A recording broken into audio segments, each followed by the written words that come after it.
श्री परमात्मने नमः। चर अचर कण कणों में विराजमान हुआ, सब जीवों में विराजमान हुआ परमपिता परमेश्वर में प्रणाम कर रहा हूँ। विषय ये है, अभी पिछले में मैं ज्वाला माता कथा सुनाया था। अब गोरखनाथ जी ज्वाला माता को आएंगे ऐसे बोलते हुए फिर मानकपुर पहुंचता है। जो आज के समय में जो गोरखपुर है उसी का नाम मानकपुर पहले थी। वो मानकपुर पहुंचते हुए खिचड़ी बांटने के बाद फिर उधर से आगे भ्रमण करते हुए चलता है। चलने के बाद नेपाल की बॉर्डर में विचरते चलते रहता है।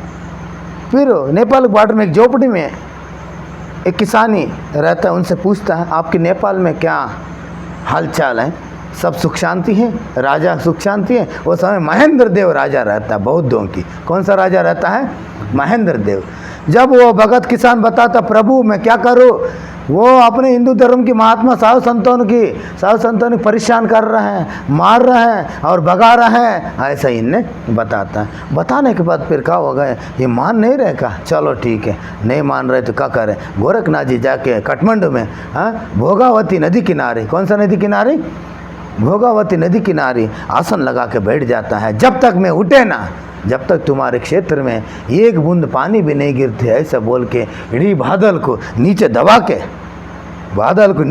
के बैठ जाता है। गोरखनाथ जी अपने ध्यान मुद्रा में हो जाता है। होने के बाद बारिश की मौसम हुआ, जैसे श्रावण मास आ गए, एक बूंद पानी नहीं गिरा। सब नेपाल में जीव जंतु मनुष्य सब हाहाकार मच गए।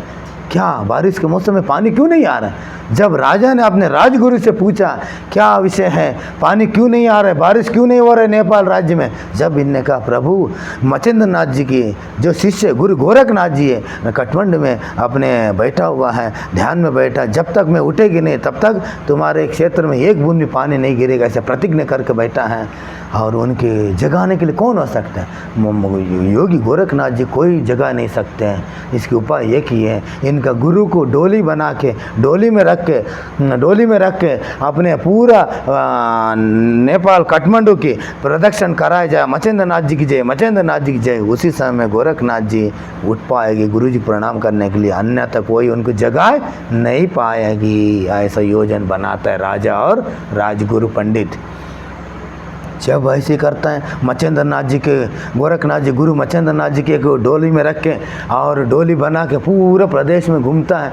घूमने के बाद मचेंद्र नाथ जी की जय, मचेंद्र नाथ जैसे गोरखनाथ जी के सामने आ जाता है, गोरखनाथ जी की आवाज़ सुनता है, गुरु महाराज नाम सुनते हुए गोरखनाथ जी तत्काल आँख खोल देता है। खोलने के बाद वो शीघ्र प्रणाम करने के लिए, गोरखनाथ जी को प्रणाम करने के लिए शीघ्र ऐसा प्रणाम करने जैसे उठने लगता है, जब ये ऐसे ही सांप, जो तुम्हारी सांप है ना, सांप दिखा रहा है आसन लगा के बैठा, वो सांप नहीं है, वो है बद्दल है, मेघ है। वो जैसे गोरखनाथ जी हलचल करता है, जैसा मेघ उड़ने लगता है। क्या करता है? मेघ उड़ने लगता है, जैसे रिमझिम बारिश शुरू हो जाता है। क्या हो जाता है? रिमझिम बारिश शुरू हो जाता है। जब राजा आके पाँव पर गिरता है, प्रभु मेरा गलती हो गया, आज के बाद मैं ऐसा काम नहीं करेंगे, आपकी बात मानेंगे, ऐसा कर देता है। फिर गोरखनाथ जी उनको ठीक है, आज के बाद ऐसे गलती मत करना। फिर गोरखनाथ जी ब्रह्मांड में निकल जाता है।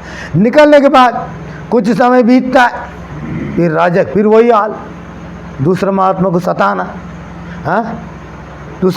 सताना और भगाना, ये सब सूचना मिलता है।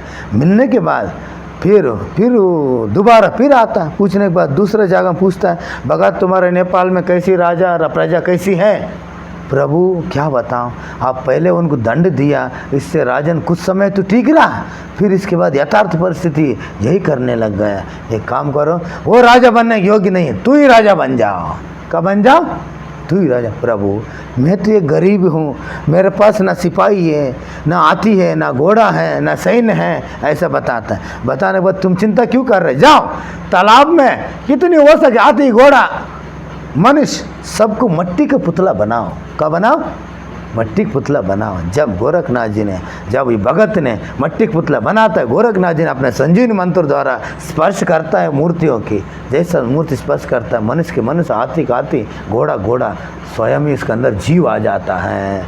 उसी समय से जो बना हुआ गुर का आज भी भारत में सब जगह मंदिर मठों में आज भी है, उसके नाम गुर का बोलता है। कोई वर्ण से नहीं है, ना पंडित है, ना पंडित है, ना क्षत्रिय है, ना शूद्र है, ना वैश्य है। ये कोई परिवार ने गोरखनाथ जी मट्टी से पुतला बनाया था, वही ये गुर का नाम से जाना जा रहा है। क्या नाम से? आज भी अपने भारत में एक गुर का बटालियन है। कौन सा बटालियन? गुर का बटालियन, मिलिट्री फोर्स है। जब असमर्थ हो जाता है, अपने मिलिट्री वाले असमर्थ हो जाता है और कठिनाई से हो जाता है जंगलों में कोई मिशन कंप्लीट करना, जब गुर का कवर करा जाता है। क्या करा जाता है? पहाड़ी हो, जंगल हो, गुफा हो, गुर का बटालियन मरने के लिए नहीं डरते, तुरंत तो आसमान से उतर जाता है। इसी के नाम गुर का बटालियन है। गोरखनाथ जी बनाए वो सैन्य है। वो कौन है? गोरखनाथ जी बना सैन्य है। जब करते हुए राज्य में हमला करने जाता है, महेंद्र देव क्या करता है? अरे मेरे विरुद्ध कौन है? कोई है ही नहीं है। कौन मेरे युद्ध करने का है अपने प्रदेश में? देखता है, सुनता है गोरखनाथ जी अपने शिष्य के साथ युद्ध करने के लिए आया है। जब बोलता प्रभु मैं आपसे युद्ध नहीं करेंगे, युद्ध नहीं कर रहे हो तो एक काम करो, ये बालक को गोद में ले, नहीं हो तो युद्ध करो। तुम्हारे पास दो ही उपाय। क्या करो? बालक को गोद में ले, नहीं आता तो तुम युद्ध करो। नहीं प्रभु, मैं आपसे आपकी सैन्य से युद्ध करने की मेरे क्षमता नहीं है, मैं बालक को गोद ले रहा। जब उनने लिया, जब उनके नाम महेंद्र देव नाम पड़ा। क्या नाम पड़ा? महेंद्र देव को तिलक लगाए। गोरखनाथ जाओ, तुम्हारे 7 पीढ़ी तक चलेगी। जब तक वो गुरु गोरखनाथ जी, मच्छिंद्र नाथ जी के नाम चलते रहेंगे तब तक। उसी समय से गोरखनाथ जी राजगुरु, नेपाल के राजगुरु हो गए। क्या हो गए? आज भी नेपाल में नाथ संप्रदाय के नाथ जी कोई जाता है नेपाल और हिमाचल में, जोगी आया साक्षात शिवरूपी मानता है। क्या मानता है? साक्षात शिवरूपी मानता है। ऐसी गोरखनाथ जी महान योगी, अठयोग प्रदीप के लिखा था। इतनी ध्यान की विधियाँ बताया है गोरखनाथ जी, इतनी ज्ञान की। शिव के स्वरूप है, शिव का एक ज्योति के स्वरूप है, शिव जी की एक ज्योति के स्वरूप है। और ध्यान को बढ़ाने के लिए और योग को प्रचार करने के लिए और स्वयं धरती पर अवतार लिया हुआ गोरखनाथ जी किसी पेट से नहीं आया। किससे नहीं आया? गोबर से प्रकट हुआ। क्या हुआ? गोबर से प्रकट हुआ, इसलिए उन्हें गोरख नाम पड़ा। और जनसा बहुत राजा लोग इन्हें कल्याण कर दी, बड़ी बड़ी राजाओं की, भर्तरी, गोपीचंद, ऐसे ऐसे बड़ी राजाओं की इन्हें उद्धार कर लिया। गोरखनाथ जैसे महान योगी हुआ है न आगे होगी, है अजर अमर है। जो गोरखनाथ जी स्मृति करता है वो तत्काल उधर पहुंच के योग में उनकी सहयोगकारी हो जाता है। ऐसे महान योगी गुरु गोरखनाथ जी। हाँ, जय गुरु गोरखनाथ जी महाराज।